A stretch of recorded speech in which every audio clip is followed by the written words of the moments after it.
ചിലപ്പോൾ എന്തെങ്കിലുമൊക്കെ ചെറിയൊരു കാരണം കൊണ്ടായിരിക്കും നിങ്ങൾക്ക് നീറ്റ് കിട്ടാതിരിക്കുക. ചെറിയൊരു മിസ്റ്റേക്ക് കൊണ്ട് തന്നെ നിങ്ങൾ 1 ഇയർ വേസ്റ്റ് ചെയ്ത് പോകും. കാര്യം ഞാൻ റിപ്പീറ്റ് ചെയ്ത ടൈമിൽ എനിക്ക് പറ്റിയൊരു മിസ്റ്റേക്കാണ്.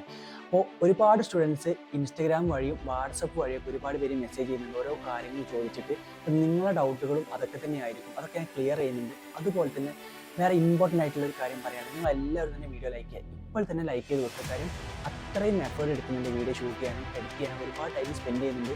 അപ്പോൾ നിങ്ങളെ സപ്പോർട്ട് ചെയ്യാന്നുള്ള രീതിയിലാണ് ഓരോ കാര്യങ്ങൾ ചെയ്യുന്നത്. അപ്പോൾ അതിന് വേണ്ടി നിങ്ങളെ ഭാഗത്ത് നിന്ന് തരുന്ന സപ്പോർട്ട് എന്ന് പറഞ്ഞാൽ ലൈക്കാണ്. അത് ലൈക്കായിട്ട് ചെയ്യുക.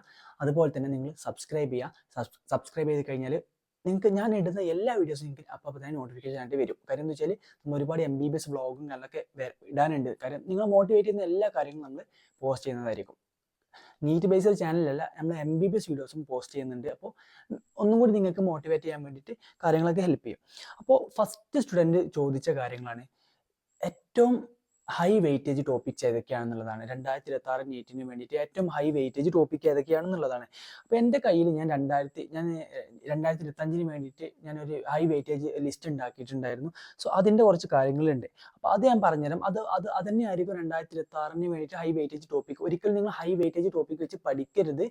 ജസ്റ്റ് ഒരു ഓറിയൻറ്റേഷൻ ഉണ്ടാക്കി തരാൻ വേണ്ടി പറയുന്നതാണ്. കാര്യം ഹൈ വെയിറ്റേജ് ടോപ്പിക് വെച്ച് പഠിച്ചു കഴിഞ്ഞാൽ പ്രശ്നം എന്ന് വെച്ച് കഴിഞ്ഞാൽ ചിലപ്പോൾ നീറ്റിൻ്റെ പാറ്റേൺ എപ്പോഴും ചേഞ്ച് ചെയ്യുന്നതാണ്. ചിലപ്പോൾ ലോ വെയിറ്റേജ് ടോപ്പിക്കിൽ നിന്നായിരിക്കും പ്രീവിയസ് ഇയറിൽ കുറഞ്ഞ ക്വസ്റ്റ്യൻസ് ചോദിച്ച ടോപ്പിക്കിൽ നിന്നായിരിക്കും ചിലപ്പോൾ അടുത്ത വർഷം ഏറ്റവും കൂടുതൽ ക്വസ്റ്റ്യൻ ചോദിക്കുന്നത്.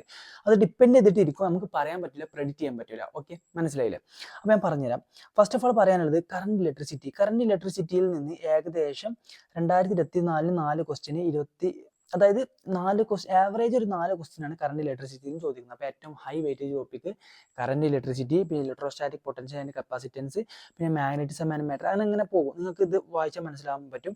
അതിനുശേഷം കെമിസ്ട്രിയിലാണെന്നുണ്ടെങ്കിൽ ഓർഗാനിക് കെമിസ്ട്രി, അതായത് നമ്മളെ റിയാക്ഷൻ മെക്കാനിസം ഒക്കെ ഉള്ള ചാപ്റ്റർ ഉണ്ടല്ലോ, അത് തന്നെയാണ് ഏറ്റവും ഇമ്പോർട്ടൻറ്റ് കൂടുതൽ ക്വസ്റ്റ്യൻ ചോദിച്ചിട്ടുള്ളത്. പിന്നെ കെമിക്കൽ ബോണ്ടിങ് ആൻഡ് മോളിക്കുലർ സ്ട്രക്ചറും ഹൈലി ഇമ്പോർട്ടൻ്റ് ആണ്. അങ്ങനെ നിങ്ങൾക്ക് നോക്കിയാൽ കാണാനായിട്ട് പറ്റും. ഓക്കെ, പിന്നെ ഇതിൽ റിഡോക്സ് റിയാക്ഷനൊക്കെ കുറച്ച് ഇമ്പോർട്ടൻസേ കാണുന്നുള്ളൂ. ചിലപ്പോൾ ചില ഇയറിൽ കുറച്ചധികം ക്വസ്റ്റ്യൻ ചോദിക്കാൻ ചാൻസ് ഉണ്ട്. ഇതിൽ നോക്കിയാൽ നിങ്ങൾക്ക് കാണാനായിട്ട് പറ്റുന്നതാണ്. 2022 നീറ്റിലൊക്കെ 2 ക്വസ്റ്റ്യൻ വരെ ചോദിച്ചിട്ടുണ്ട്. 2 ക്വസ്റ്റ്യൻ എന്ന് പറഞ്ഞു കഴിഞ്ഞാൽ 8 മാർക്ക്. ഈ 8 മാർക്ക് എന്ന് പറഞ്ഞു കഴിഞ്ഞാൽ അത്രയും റാങ്ക് വേരിയേഷൻ ഉണ്ടാവും. ഇപ്പോൾ ബയോളജി ആണെന്നുണ്ടെങ്കിൽ ജനറ്റിക്സ് തന്നെയാണ് ഇമ്പോർട്ടൻറ്റ്. ഏറ്റവും കൂടുതൽ ഇമ്പോർട്ടൻറ്റ് ജനറ്റിക്സ് ആണ്. അത് അന്നും എന്നും എപ്പോഴും അങ്ങനെ തന്നെയാണ്. Molecular basis, principle of inheritance and variation, അങ്ങനെ താഴോട്ട് പോരും. അപ്പോൾ ഇതാണ് എനിക്ക് നിങ്ങളോട് ആദ്യമായിട്ട് പറയാനുള്ളത്. പിന്നെ അടുത്തൊരു ക്വസ്റ്റ്യൻ ഒരു സ്റ്റുഡൻറ്റ് ചോദിച്ചതാണ്, കോൺസ്റ്റന്റ് വാല്യൂസ് ഏതൊക്കെ പഠിക്കണം എന്നുള്ളത്. കോൺസ്റ്റന്റ് വാല്യൂസ് എന്ന് പറഞ്ഞു കഴിഞ്ഞാൽ എന്താ? അപ്പോൾ നമ്മൾ ഒരു എനർജിൻ്റെ ഇക്വേഷൻ എടുക്കുകയാണെന്നുണ്ടെങ്കിൽ E=hν, ഡ്യുവൽ നാച്ചർ ഓഫ് മാറ്ററിൽ നിങ്ങൾ പഠിക്കുന്നുണ്ട്. അപ്പോൾ അതിൽ E=hν എന്ന് പറഞ്ഞിട്ടുള്ളൊരു ഇക്വേഷൻ ഉണ്ട്. അപ്പോൾ E=hν എന്ന് പറഞ്ഞു കഴിഞ്ഞാൽ hc/λ. ഈ hcൻ്റെ എന്താണ് ഷോർട്ട് ആയിട്ടുള്ളൊരു ഇക്വേഷൻ നമ്മൾ പഠിക്കുന്നുണ്ട്. അപ്പോൾ 1260 ഇലക്ട്രോ വോൾട്ട് നാനോമീറ്റർ, അതെന്തൊക്കെയാണ് എനിക്ക് കറക്റ്റായിട്ട് ഓർമ്മ കിട്ടുന്നില്ല. അത് അന്ന് ഞാൻ പഠിച്ചതാണ് 2-3 വർഷം മുന്നേ. അപ്പോൾ അത് നിങ്ങൾ ഇങ്ങനെ ഇതുപോലത്തെ കോൺസ്റ്റന്റ് വാല്യൂസ് ഒക്കെ പഠിച്ചു കഴിഞ്ഞാൽ പ്രോബ്ലം ചെയ്യാൻ ഹെൽപ്പ് ചെയ്യും. ഇപ്പോൾ നിങ്ങൾക്ക് റെഡ്ബർഗ് കോൺസ്റ്റന്റ് ഒക്കെ നിങ്ങൾ പഠിക്കേണ്ടി വരും. അപ്പോൾ അങ്ങനത്തെ ഒരുപാട് കാര്യങ്ങൾ ഉണ്ട്. അത് ഞാൻ എന്ത് ചെയ്യാം, കമ്മ്യൂണിറ്റിയിൽ പോസ്റ്റ് ചെയ്യാം. കമ്മ്യൂണിറ്റിയിലെ ലിങ്ക് ഞാൻ ഡിസ്ക്രിപ്ഷനിൽ കൊടുക്കാം, അതിൽ ജോയിൻ ചെയ്താൽ മതി. ഓക്കെ, അടുത്തതായിട്ട് സ്റ്റുഡൻറ്റ് ചോദിച്ചിട്ടുള്ളത് ഫിസിക്സ് ആണ്. ഫിസിക്സ് ക്വസ്റ്റ്യൻ വായിച്ചാൽ മര്യാദക്കൊന്നും കത്തൂല എന്നുള്ളത്. ഒരു ക്വസ്റ്റ്യൻ കിട്ടിയാൽ ഏത് ഇക്വേഷൻ കൊടുക്കണം എന്ന് അറിയില്ല എന്നുള്ളത്. അതായത് അപ്പോൾ അത് എല്ലാവർക്കും ഉള്ള ഒരു പ്രോബ്ലമാണ്. അപ്പോൾ അത് ഒരു ചാപ്റ്ററിൽ തന്നെ അല്ലെങ്കിൽ വേറെ ചാപ്റ്ററിൽ നിന്ന് ഏത് ഇക്വേഷനാണ് അവിടെ യൂസ് ചെയ്യുക എന്നുള്ളത്. ഇപ്പോൾ നമുക്കിപ്പോൾ ഈ ഏറ്റവും ബേസിക് ആയിട്ടുള്ള എക്സാമ്പിൾ പറയുകയാണെന്നുണ്ടെങ്കിൽ ഇക്വേഷൻസ് ഓഫ് മോഷനിൽ 3 ഇക്വേഷൻസ് ഉണ്ടല്ലോ. അപ്പോൾ അത് ഈ ഒരു ക്വസ്റ്റ്യൻ വന്നു കഴിഞ്ഞാൽ ഏതൊക്കെ ക്വസ്റ്റ്യൻസ് ആണ് അവിടെ യൂസ് ചെയ്യേണ്ടത് എന്നുള്ളത്, ഏതൊക്കെ ഇക്വേഷൻസ് ആണ് അവിടെയൊക്കെ യൂസ് ചെയ്യേണ്ടത് എന്നുള്ളത് നമുക്കൊരു ഐഡിയ കിട്ടില്ല. അപ്പോൾ ഇത് ശരിക്കും എങ്ങനെ കിട്ടുമോ വെച്ച് കഴിഞ്ഞാൽ, ഒന്നാമത് ഫസ്റ്റ് ഓഫ് ഓൾ നിങ്ങൾ ചെയ്യാനുള്ളത്, നിങ്ങൾക്ക് കിട്ടുന്ന ക്ലാസ്സസ് വളരെ ഡീറ്റെയിൽ ആയിട്ട് തന്നെ അവർ ചെയ്യുന്ന ക്വസ്റ്റ്യൻസ് ഒക്കെ വളരെ ഡീറ്റെയിൽ ആയിട്ട് കണ്ട് മനസ്സിലാക്കി പഠിക്കുക. ക്വസ്റ്റ്യൻ ചെയ്തിട്ട് തന്നെ പഠിക്കുക. അതിനുശേഷം രണ്ടാമത്തെ കാര്യം, സ്വന്തമായിട്ട് ക്വസ്റ്റ്യൻ ചെയ്ത് നോക്കുക. Previous year type of question ചെയ്യുക. ഇതൊരു സീക്വൻസ് ആണ്, ഓർഡർ ആണ്. Previous year type of question ചെയ്യുക. അത് നിങ്ങൾക്ക് നല്ലൊരു മെറ്റീരിയൽ യൂസ് ചെയ്യാം. ഓക്കെ, നിങ്ങൾ ഇഷ്ടപ്പെട്ട മെറ്റീരിയൽ യൂസ് ചെയ്യുക. അതിനുശേഷം മൂന്നാമതായിട്ട് ചെയ്യാനുള്ളത്, സ്വന്തമായിട്ട് ക്വസ്റ്റ്യൻസ് കിട്ടിയില്ലെങ്കിൽ പിന്നെ അടുത്തൊരു ഓപ്ഷൻ എന്ന് പറഞ്ഞു കഴിഞ്ഞാൽ വീഡിയോ ക്വസ്റ്റ്യൻസ്. യൂട്യൂബിൽ വീഡിയോ ക്വസ്റ്റ്യൻസ് ഉണ്ടാവും. ആ വീഡിയോ ക്വസ്റ്റ്യൻസ് കണ്ടാൽ നിങ്ങൾക്ക് റെഡി ആവും. ഇങ്ങനെയാണ്. പിന്നെ വേറെ സ്റ്റുഡൻറ്റ് ചോദിച്ചിട്ടുള്ളത്, ഇപ്പോൾ കറന്റ് ഡിഗ്രിയിൽ പഠിക്കുകയാണ്. അതായത് +2 കഴിഞ്ഞ് നേരെ ഡിഗ്രി കോഴ്സ് ചൂസ് ചെയ്തു. അപ്പോൾ പാർഷ്യലായിട്ട് ഡ്രോപ്പ് ചെയ്യണം.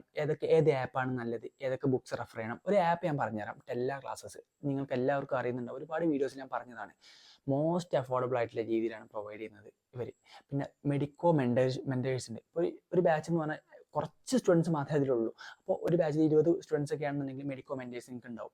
ഈ മെഡിക്കോ മെൻറ്റേഴ്സിൻ്റെ ഡെയിലി ലൈവ് സെഷൻസ് ഉണ്ടാവും. വീക്ക്ലി ഒരു റിവിഷൻ ലൈവ് നിങ്ങൾക്ക് കിട്ടും.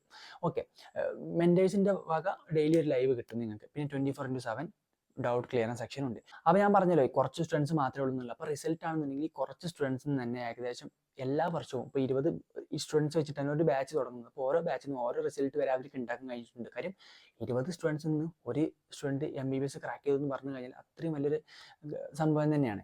അപ്പോൾ ഏറ്റവും മോസ്റ്റ് അഫോർഡബിൾ റേറ്റ്, ഇത് പറയാനുള്ള കാര്യം മോസ്റ്റ് അഫോർഡബിൾ റേറ്റിനാണ് ഇവർ പ്രൊവൈഡ് ചെയ്യുന്നത്. അതായത് ഏകദേശം 10K ആണ്.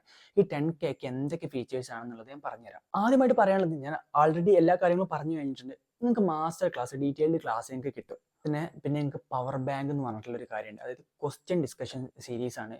മെഡിക്കോസ് തന്നെ നടത്തുന്നതാണ് ക്വസ്റ്റ്യൻ ഡിസ്കഷൻ സീരീസ്. വളരെ ഡീറ്റെയിൽ ആയിട്ട് നിങ്ങൾക്ക് ക്വസ്റ്റ്യൻസ് ഒക്കെ സെറ്റാക്കി മുന്നോട്ട് പോകാൻ പറ്റും. അതുപോലെ തന്നെ NCERT അൺലോക്ക്ഡ് എന്ന് പറഞ്ഞിട്ടുള്ള ഒരു ഫീച്ചർ ഉണ്ട്. ഇതെന്ന് പറഞ്ഞു കഴിഞ്ഞാൽ ഇപ്പോൾ NCERTയിലെ എക്സസൈസ് ഒക്കെ ചെയ്യാൻ ബുദ്ധിമുട്ടുള്ളവർക്കൊക്കെ ഫോക്കസ് ചെയ്തിട്ട് അവർ ഇറക്കിയ ഒരു ഫീച്ചറാണ് ഇത്. പിന്നെ ലാസ്റ്റിലേക്കൊക്കെ ആകുമ്പോൾ ഓർഗാനിക്കിന്റെ സ്പെഷ്യൽ പാക്കേജും കാര്യങ്ങളൊക്കെ കിട്ടും. കാര്യം എന്താ വെച്ചാൽ ഓർഗാനിക്കിലൊക്കെ വീക്കായ സ്റ്റുഡൻസിന് വേണ്ടിയിട്ട് അവരെ ഫോക്കസ് ചെയ്തിട്ട് ഓർഗാനിക്കിന്റെ സ്പെഷ്യൽ പാക്കേജ് കിട്ടും. അപ്പോൾ കംപ്ലീറ്റ്ലി ഓർഗാനിക് ചാപ്റ്റേഴ്സ് വളരെ ഡീറ്റെയിൽ ആയിട്ട് കുറഞ്ഞ ടൈം കൊണ്ട് അവർ എടുത്തു തീർക്കും. അതുപോലെ തന്നെ റിവിഷൻ ടെസ്റ്റ് സീരീസ് ഉണ്ട്. ടെസ്റ്റ് സീരീസ് ആയിട്ട് നിങ്ങൾക്ക് ഒരുപാട് എക്സാംസ് നിങ്ങൾക്ക് എഴുതാൻ പറ്റും. അതുപോലെ തന്നെ ഫാസ്റ്റ് ട്രാക്ക്, ഇത് ഏകദേശം ഒരു ക്രാഷ് പോലെ, അതായത് ലാസ്റ്റിലേക്കൊക്കെ ആകുമ്പോൾ നിങ്ങൾക്ക് റിവിഷൻ വീഡിയോസ് പെട്ടെന്ന് തന്നെ ടോപ്പിക്ക് കവർ ചെയ്യാൻ വേണ്ടിയിട്ടുള്ള റിവിഷൻ വീഡിയോസ് ആയിരിക്കും ഇത്. അതുപോലെ തന്നെ ഒരുപാട് ഫീച്ചേഴ്സ് ഉണ്ട്. അൺലിമിറ്റഡ് മോക്ക് ടെസ്റ്റ് നിങ്ങൾക്ക് അവരുടെ ആപ്പ് ത്രൂ നിങ്ങൾക്ക് എഴുതാൻ പറ്റും. അതുപോലെ ഞാൻ നിങ്ങളോട് പറഞ്ഞല്ലോ ലാസ്റ്റ് 30 ഡേ അൾട്ടിമേറ്റ് ക്രാഷ് കിട്ടും നീറ്റിന്റെ മുന്നേ. അപ്പോൾ ഇതെല്ലാം നിങ്ങൾക്ക് 10K കിട്ടും. ലാസ്റ്റിലേക്ക് വരുന്ന ഫീച്ചേഴ്സ് എല്ലാം നിങ്ങൾക്ക് ആൾറെഡി ആക്സസ് ചെയ്യാൻ പറ്റും. നോർമലി ഒരു കോച്ചിങ് ഇൻസ്റ്റിറ്റ്യൂട്ട് എന്താണോ പ്രൊവൈഡ് ചെയ്യുന്നത് അതുപോലെ തന്നെ അതിനേക്കാളും കൂടുതൽ ഓപ്പർച്യൂണിറ്റീസ് നിങ്ങൾക്ക് ഇവിടെ പ്രൊവൈഡ് ചെയ്യും.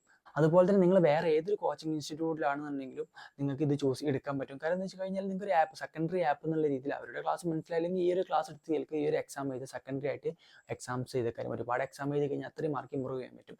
അപ്പോൾ എല്ലാ ക്ലാസ് പർച്ചേസ് ചെയ്യാൻ വേണ്ടിയിട്ടുള്ള ഡീറ്റെയിൽസും എല്ലാം താഴെ ഡിസ്ക്രിപ്ഷനിൽ കൊടുത്തിട്ടുണ്ട്. ഡിസ്ക്രിപ്ഷൻ ബോക്സ് ചെക്ക് ചെയ്താൽ മതി. അടുത്തതായിട്ട് പറയാനുള്ളത് ബുക്കിനെ കുറിച്ചിട്ടാണ്. അപ്പോൾ ഞാൻ ബുക്കിനെ കുറിച്ചിട്ട് പറയുമ്പോൾ ഈ ഒരു ബുക്ക് ഉണ്ട്, നീറ്റിഫൈൻ്റെ ബയോഹാക്കാണ്. ഇപ്പോൾ എൻ്റെ കയ്യിലുള്ള ബുക്കാണ്. അപ്പോൾ ഇത് ഞാൻ റിലീസ് ചെയ്ത ബുക്കാണ്.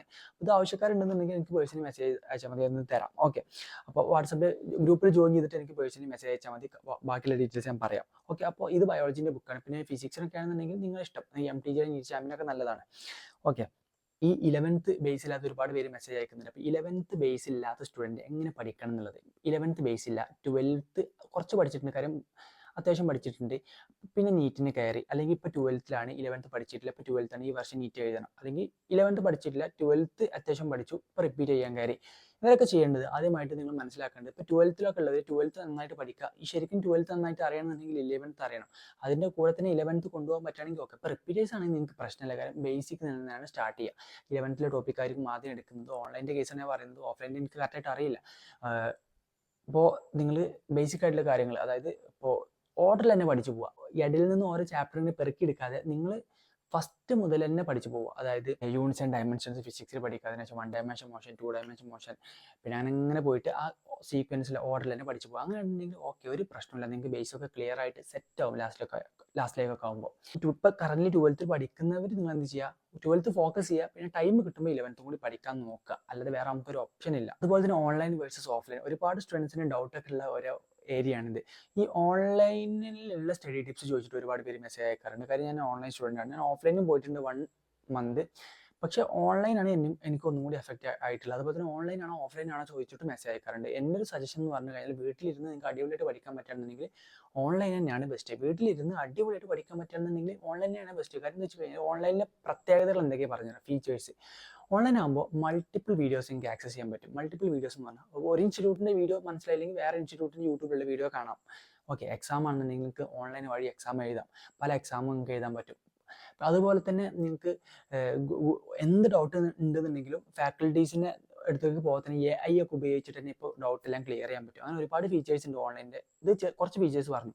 പക്ഷേ ഓൺലൈനിൽ വേറെ ഡിമെറിറ്റ് എന്ന് പറഞ്ഞു കഴിഞ്ഞാൽ ഡിസ്ട്രാക്ഷൻസ് ഉണ്ടാവും. സ്വന്തമായിട്ട് ഒറ്റയ്ക്ക് ഇരുന്ന് പഠിക്കേണ്ടി വരും. അതൊക്കെ ഓരോ പ്രോബ്ലംസ് ആണ്. മറ്റുള്ളവർ പഠിക്കുന്നത് നമുക്ക് കാണാൻ കഴിയില്ല. അതുകൊണ്ട് ഇപ്പോൾ നമ്മളിപ്പോൾ ചെറിയൊരു എഫേർട്ട് ഇട്ട് കഴിഞ്ഞാൽ നമുക്ക് വലിയ എന്തോ സംഭവമാണെന്ന് നമ്മൾ വിചാരിക്കും. പക്ഷെ അതൊന്നും ചിലപ്പോൾ ഒന്നും ആവില്ല. അങ്ങനത്തെ ഓരോ പ്രശ്നങ്ങളൊക്കെ ഉണ്ട് ഓൺലൈനിൻ്റെ.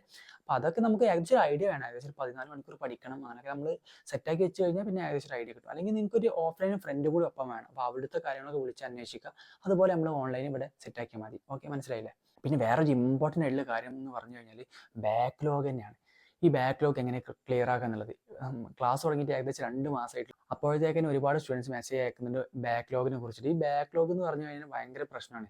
ബാക്ക്ലോഗ് ഉണ്ടായി കഴിഞ്ഞാൽ പ്രശ്നം എന്ന് വെച്ച് കഴിഞ്ഞാൽ ഈ സത്യം പറഞ്ഞാൽ നമുക്ക് തുടക്കത്തിൽ മുതലേ ബേസ് തൊട്ടിട്ടായിരിക്കും ക്ലാസ് എടുക്കുക.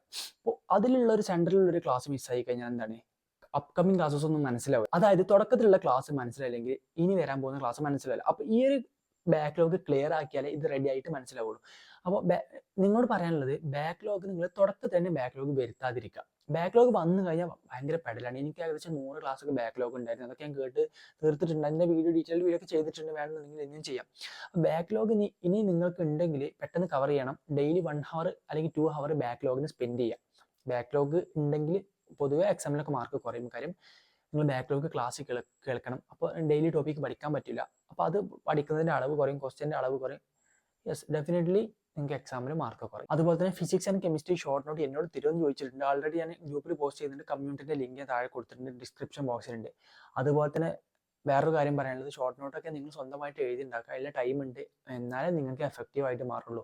അപ്പോൾ ഞാൻ തരുന്ന ഷോർട്ട് നോട്ട് എന്ന് പറഞ്ഞു കഴിഞ്ഞാൽ ഒരു റെഫറൻസിന് വേണ്ടിയിട്ട് മാത്രമാണ്. ജസ്റ്റ് നോക്കിയിട്ട് നിങ്ങൾക്ക് വേണമെന്നുണ്ടെങ്കിൽ അത് എഴുതിയെടുക്കാം. ഓക്കെ. പിന്നെ അടുത്തൊരു ക്വസ്റ്റ്യൻ എന്ന് പറഞ്ഞു കഴിഞ്ഞാൽ ഫിസിക്സിനെ കുറിച്ചിട്ട്, അതായത് ഇക്വേഷൻസും അതുപോലെ കോൺസെപ്റ്റ് ഒക്കെ മനസ്സിലാക്കിയിട്ട് ഒരുപാട് ക്വസ്റ്റ്യൻ ചെയ്താൽ പോരെ എന്നുള്ളത്. ഡെഫിനറ്റ്ലി അങ്ങനെ തന്നെയാണ് ചെയ്യേണ്ടത്. പക്ഷേ ഫാക്കൽറ്റീസ് ക്ലാസ്സിൽ എടുക്കുമ്പോൾ അവർ ക്ലാസ്സിൽ നിന്ന് കുറച്ച് ക്വസ്റ്റ്യൻ ചെയ്യിപ്പിക്കും. ആ ക്വസ്റ്റ്യൻ ചെയ്യുന്ന ടൈമിൽ, ക്വസ്റ്റ്യൻ സ്ക്രീനിൽ പ്രൊജക്റ്റ് ചെയ്യുന്ന ടൈമിൽ അപ്പോൾ നിങ്ങൾ പോസ് ചെയ്തിട്ട് സ്വന്തമായിട്ട് എഴുതാൻ നോക്കുക. എന്ന് പറഞ്ഞു കഴിഞ്ഞാൽ ഇക്വേഷൻസ് ഒക്കെ നോക്കിയിട്ട് തന്നെ എഴുതണം. നോക്കിയിട്ട് എഴുതുമ്പോൾ നിങ്ങൾക്ക് അത് ഒരു 10 വട്ടം അത് യൂസ് ചെയ്ത് കഴിഞ്ഞാൽ, 10 തവണ യൂസ് ചെയ്ത് കഴിഞ്ഞാൽ നിങ്ങൾക്ക് എന്താണ്, യെസ്, ഡെഫിനറ്റ്ലി അത് നിങ്ങൾ തലയിൽ കയറും. പിന്നെ ഓട്ടോമാറ്റിക്കലി എനിക്ക് കിട്ടും. ഇതുപോലെ തന്നെയാണ് ചെയ്യുന്നത്. ഇതാണ് ഇതിൻ്റെ ഒരു സീക്വൻസ് എന്ന് പറയുന്നത്.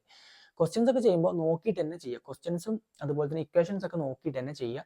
ലാസ്റ്റിലേക്കൊക്കെ ആകുമ്പോൾ റെഡി ആവും, അത് തലയിൽ നിൽക്കും. ഓക്കെ. പിന്നെ ഇക്വേഷൻ ബുക്ക് മസ്റ്റാണ്. അതായത് ഷോർട്ട് നോട്ട് ഇക്വേഷൻ ബുക്ക് ഫിസിക്സിന്, ഫിസിക്കൽ കെമിസ്ട്രിക്കും മസ്റ്റാണ്. പിന്നെ വേറെ സ്റ്റുഡൻറ്റ് ഡൗട്ട് എന്ന് പറഞ്ഞു കഴിഞ്ഞാൽ ബയോളജി ഷോർട്ട് നോട്ട് എഴുതണമെന്നുള്ളത്. ഓൾറെഡി ബയോളജി പഠിച്ചു കഴിഞ്ഞിട്ടുണ്ട്. ആൾറെഡി പഠിച്ചവർ നോട്ട് എഴുതണമെന്നില്ല. പക്ഷെ ഒരു ആക്റ്റീവ് ലേണിംഗ് ഉണ്ടാകാൻ വേണ്ടിയിട്ട് നിങ്ങൾ ക്ലാസ് കേൾക്കുമ്പോൾ ജസ്റ്റ് എന്തെങ്കിലുമൊക്കെ സ്ക്രിബിൾ ചെയ്ത്, അതായത് നോട്ട് എഴുതൽ, ജസ്റ്റ് ഷോർട്ട് നോട്ടൊക്കെ എഴുതുന്നത് നല്ലതാണ്. കാരണം നോട്ട് എഴുതുമ്പോൾ ഒന്നും കൂടി തലയിൽ കയറുമ്പോൾ ചില കാര്യങ്ങളൊക്കെ ഫിഗർ വരച്ചാലേ മനസ്സിലാവുള്ളൂ.